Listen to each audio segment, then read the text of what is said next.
Mom's Caesar salad. This was a staple in our house growing up. Now this isn't your traditional Caesar salad, but if you make it, I promise you're gonna love it. We'll start off by cooking up some bacon. Just cook it till it's crisp. You'll want more than this if you're serving more than 2 people. I usually do about a half package of bacon for 2 heads of romaine. Next, we'll get our dressing going. Take as much garlic as you want. I like about 3 to 5 cloves, depending on the size.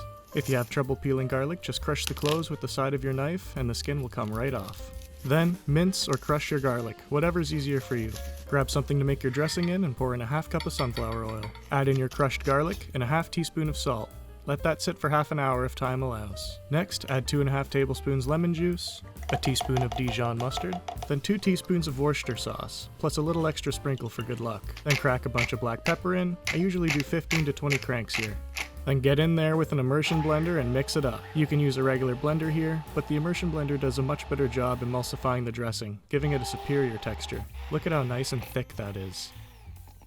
Moving on to the lettuce. We're going to take our head of romaine here and start peeling leaves off of the outside. Keep an eye out for any part that's wilting and remove it.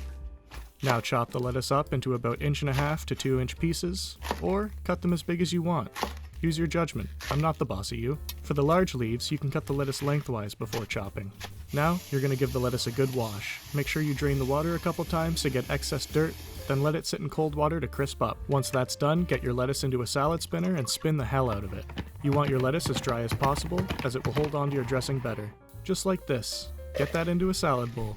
Chop up your bacon, and grate some fresh parmesan cheese. Don't use the fake stuff, or you'll be filled with regret. Then sprinkle a solid amount of parm onto your lettuce, followed by the bacon. Give your dressing a final stir, and start spooning it onto the salad.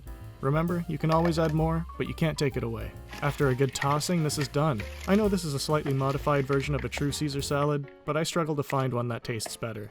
Try it before you knock it. Trust me.